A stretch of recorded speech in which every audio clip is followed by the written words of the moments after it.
You're listening to a podcast from the South China Morning Post.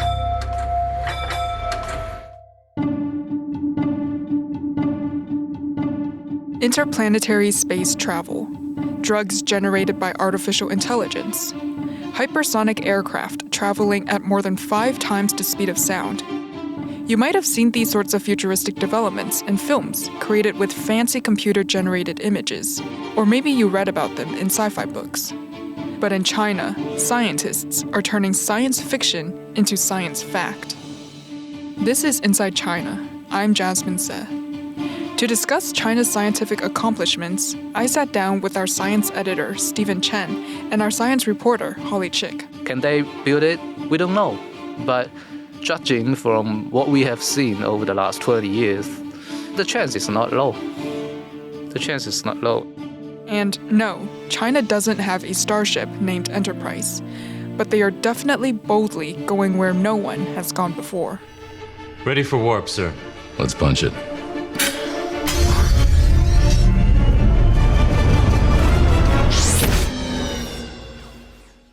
Stephen and Holly, it's great to have you both on the mic. Stephen, let me start with you. You've written a lot about China's technological developments, particularly in the military industry. And your articles often start with engineers say they are building something, or scientists claim that they are developing something.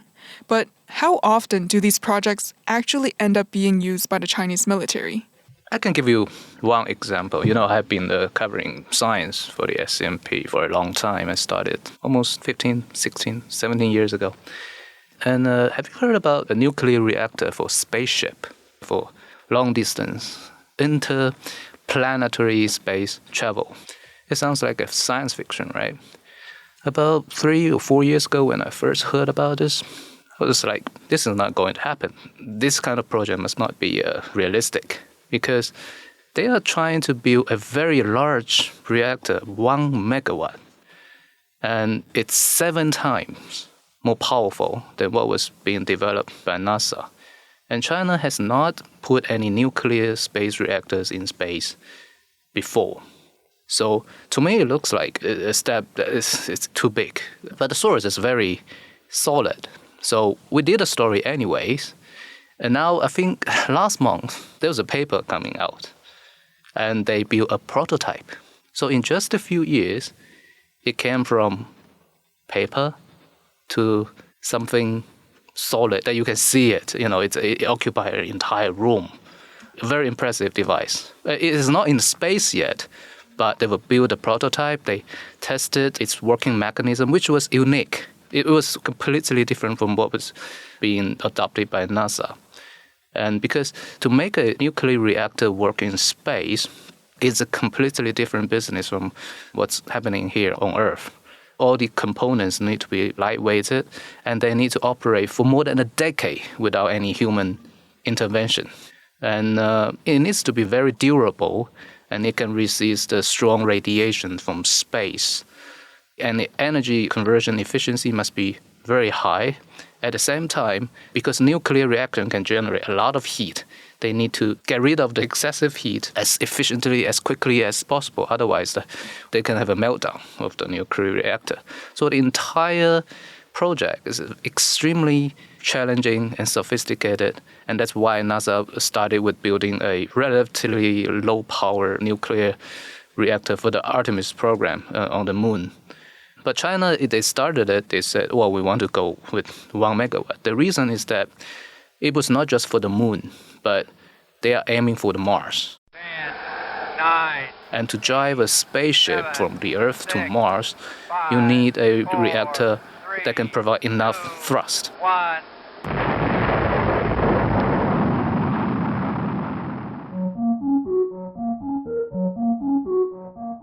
So I think that can answer, part of your question. When we came across something that looks very distant from now, can the scientists really make it? Can the engineers really bring it to life? That's an open question to all of these science projects in China, in the US, in Europe, anywhere, right? The scientists, they all started with something like crazy. But step by step, they bring it from dream to reality.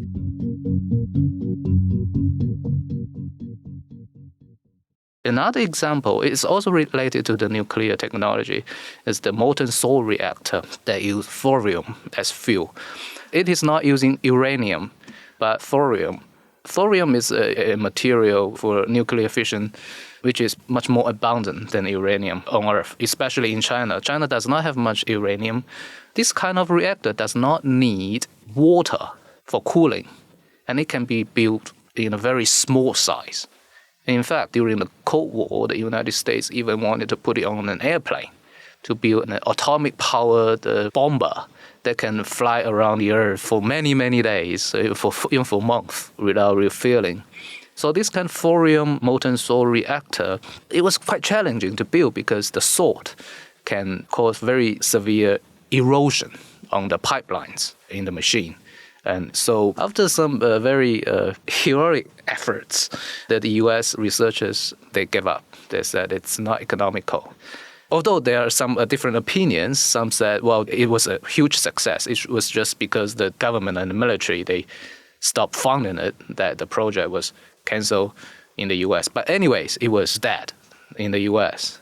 So about 20 years ago, I think, China started to think, well, if we need to build reactors in the Gobi Desert, or if we bring it on ships, can we have a better option other than the uranium reactor that we have today? So a bunch of scientists in Shanghai, they started this very ambitious project. The first thing I saw was a paper, just the blueprint. We don't know whether they are going to make it. But over the years, we've seen steady progress. First of all, they built up a prototype, right? And then they got the government's approval to build one. And then a few years later, they finally got the green light from different agencies and did a groundbreaking in the Gobi Desert in Gansu province. And the building process was not easy either. There were a lot of incidents. But in the end, they built it. And it's now up and running. Although the project has not been officially announced because for reasons that, well, we don't fully know. But, you know, we talked about military applications before of these technologies. So they may want to keep it as quiet as possible. But according to very reliable sources of information, including official documents on the Chinese Nuclear Authority's website, the testing has already started. We can say this machine is already up and running. And a few months ago, we saw Chinese shipbuilding company, one of the largest ones in China, they announced a blueprint for a nuclear power cargo ship that uses this kind of reactor. Again, this is just a design, it's on paper. Not any other countries has built such a ship or even proposed such a design. Can they build it in the end, you know, in 10 years or maybe in 5 years? Can we see this project get started in a shipyard? We don't know. But judging from what we have seen over the last 20 years, the chance is not low. The chance is not low. Have you ever seen these projects in action? I can give you another example about hypersonic weapons. You know, it's a buzzword nowadays. But when we started it more than 10 years ago at the scmp, what we saw in the beginning was just a piece of paper. Some scientists said, well, if we do this, we can bring the speed of aircraft in atmosphere to speed beyond Mach 5, 5 times the speed of sound. And the U.S. did a lot of experiments. They were the absolute leader in the field. But when China started it, NASA has more or less given up.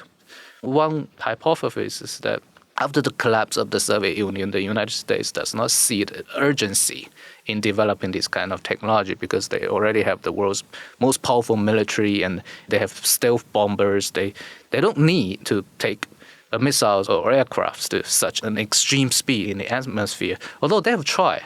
And their experiments have provided a lot of very valuable reference to scientists in China and in other countries. But still, it slowed down a bit. We've been ordered to stand down, to scrapping the program.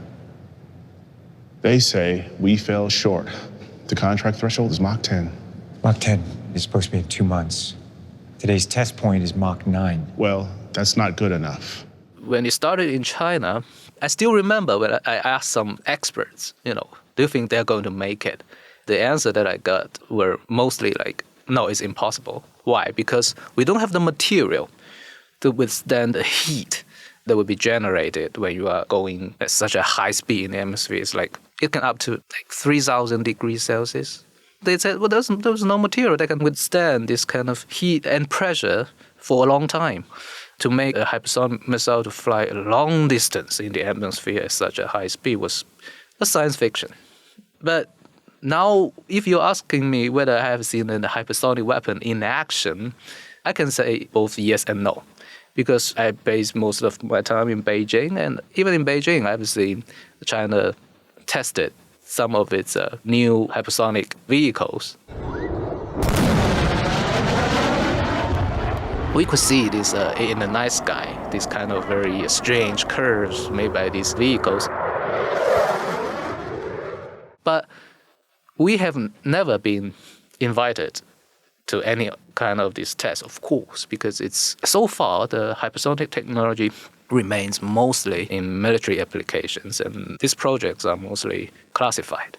Still, I think most of people nowadays would agree that these kind of weapons are now a reality. We have seen it on China's military parade. We have seen Russia using it in a real battle. And the US have been testing this kind of weapon as well. So this kind of technology which had been regarded science fiction in the past, more and more of them are now becoming a reality. Do you have a number or a percentage as to how many of these projects in China actually succeed from being a design on paper to becoming reality? I would say the percentage may not be very high. Most of the great ideas of the scientists, they remain either on the paper or in a laboratory. I can give you some examples. I think about 8 or 7 years ago, they proposed this deep sea space station. A very large structure that can support human beings' extensive stay in water several thousand meters under the surface. We have seen models, right? We have seen it on paper, the design. In fact, I have written several stories about it, but so far, I have not seen anything getting materialized. There could be many reasons behind this. Maybe it's too costly. Maybe the technology is too complicated. Maybe it's because of the diplomatic tensions in the South China Sea. China did not want to put this kind of very sensitive facility in the ocean. Or maybe China has built one and then deployed it, but it has kept it totally secret. We don't know. But so far, we do not see any concrete evidence that China has built this kind of facility. So yes, it's not always the case that these projects can come to life. Thank you for sharing that. Holly, let me turn to you.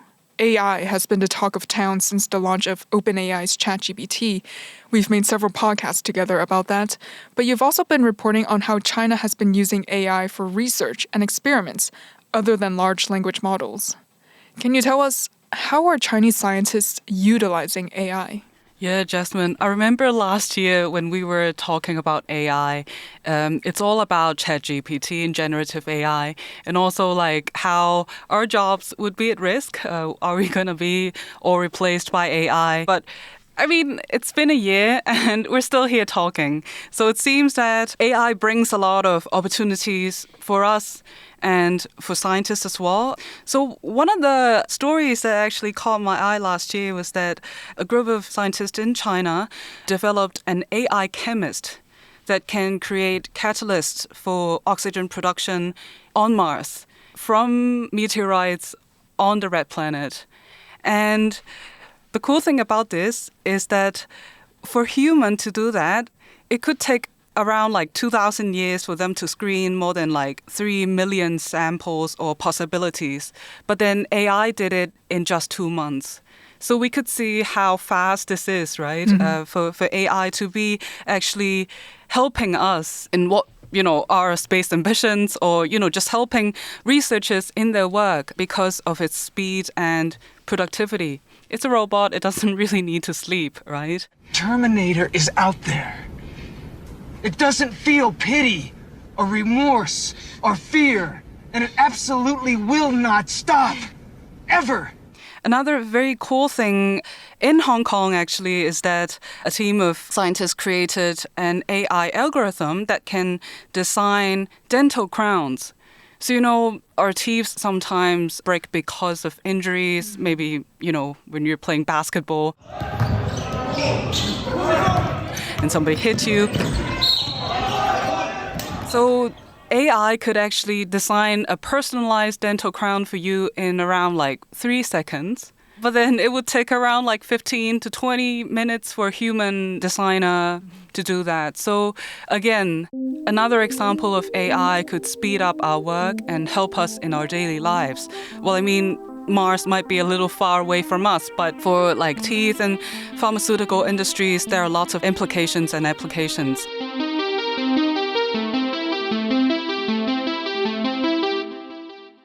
There's also a very cool study in China by a team from Zhejiang University that studies how humans listen to sounds. So basically, they found that we separate sound into 2 tracks. One is the direct speech, and the other one is the echo. So when we're in a very spacious room, or maybe when we're in a Zoom meeting, although there is a lot of echo, we don't really get affected by that. We can still kind of tell, okay, this is the echo, so we could hear speech pretty clearly. And by figuring out how human brains do that, scientists would like to improve how AI actually listen to us talk as well. So that way, AI speech recognition and, transcript production could be improved. Improved transcripts would also be really helpful for us journalists. Holly, you're also very attuned to the latest projects in China regarding climate change. I know it's a very big topic, but what are some of the biggest concerns among China's scientific community when it comes to climate change? And what kind of work is being done to address those concerns? We were talking about AI, and there is actually a very new paper on how Chinese scientists are using AI to tackle this issue as well. So there are a lot of renewable energies, and I think one of the greatest concerns for scientists now is that they need to improve the efficiency and cost effectiveness of these clean energy sources. And a team from Tsinghua University actually just published a paper on an AI model that can help find the best places to deploy double-phased solar panels. So there are solar panels that only have one side, and there are also new ones with both sides generating power. And with the AI model, scientists can now look at the Earth and say, hey, this is the best spots to deploy double-sided solar panels because of a certain type of sun radiation that could also reach the backside of a solar panel. So it is all about improving renewable energy production and from there, cut carbon emissions and hopefully slow down the effects on the climate.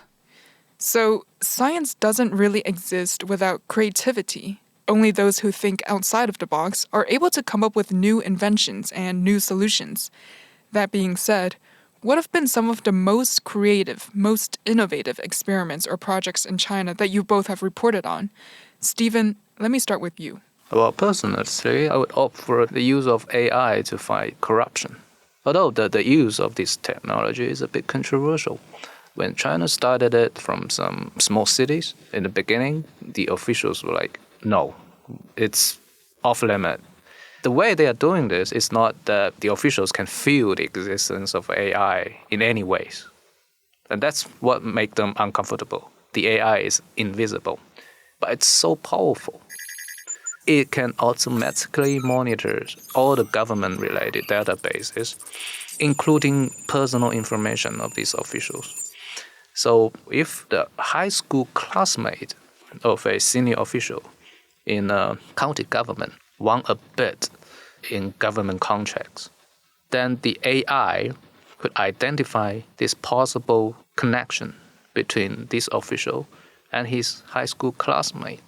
And they may also check into other databases such as bank transactions and police records or even hotels or whatever. And they could send an alert to anti-graft authorities. And anti-graft authorities can use this alert as a lead to carry out more in-depth investigations, or give the official a call and, come over and we have received this alert and can you explain to us whether you are related? And so after the implementation of this technology in some Chinese cities, the effect was fabulous. But in some cities, the project was cancelled because there was a huge amount of resistance. The original plan is that if it works at the lower level of the government, they would bring it to provincial level or even the national level. At the moment, I think the project is still going on. When did they start implementing AI in corruption cases? I think 7 or 8 years ago. Yeah. At that time, AI was still pretty weak. If you consider what we can do with the large language models nowadays, some of the technological bottlenecks back then could be solved easily. But I can say with certainty that the Chinese government is using AI in its daily work. And there's a hotline called 12345, in fact, in every Chinese city. And it is partly assisted by AI. If you have run into any problem, like your building got the unstable power supply, or you heard some unusual noise in your lift, you can pick up the phone and call it. And this system is assisted by the AI. And the AI will ensure not a single call would be missed. And they need to guarantee there's a response by a local official to every call made by the citizen. I mean, we cover science, right? We don't do politics. But to me, this is a different kind of democracy, AI-assisted democracy. To get our voice heard, there's a mechanism there. We can get an almost instant response from the government. So the technology is really changing how we view the society, how we run the society. And it's even changing some of our long-held, cherished beliefs. But can this bring, unexpected problems? Definitely. Definitely. It can make a mistake. We have heard, right, Holly, the AI, the computer made a mistake and classified someone as a fugitive. And then that person was, he ran into some big trouble and he knew nothing about this. So if AI make any mistakes, it could cause a lot of problems. But personally, I think the chain is unstoppable because this is our society is heading. If we resist this, we may not end up in a better situation. But how to adjust, how to find a balance between the privacy and the efficiency and justice of the society, it's what every one of us need to think of. You want to protect the world, but you don't want it to change. How is humanity saved if it's not allowed to evolve? And Holly, what about you? Well, Jasmine, I totally agree with you that we need creativity in science, and we also need curiosity and talents in science. So there is a very interesting institute in Shenzhen that nurtures the next generation of scientists. And their students as young as 14 are challenged with questions like, what should humans do on Mars? And it is all about how we get there, how we stay long-term there, and, how do we make a sustainable life there, right? So these students, they put up very impressive projects about new ways to build unmanned aircrafts, rovers, robots, and 3D printing for Mars-based constructions, and obviously creating food and energy and other resources that is needed to sustain life on Mars. And I think through this example, what we can see is when we ask, young people in the country some basic science questions, they may seem very broad, but then they could actually look into the question in a very critical way and figure out things that we need to do step by step. And I think, when we talk about new inventions and solutions, China is really trying to make sure that we have good scientists and young scientists who can support the country's science development in the future. And this is actually in line with what the Chinese President Xi Jinping said the country should do. And last year he actually said China should upgrade its education system to achieve greater science and tech self-reliance. And this is on the basis that China has already made nurturing science and technology talent a major policy. And in higher education, the president said the priority should be to speed up the development of world-class universities. So fostering basic research and cross-discipline research so that China could become a great power in science.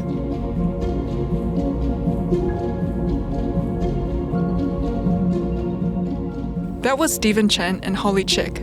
You can read their articles at scmp.com. I'm Jasmine Se. Thanks for listening.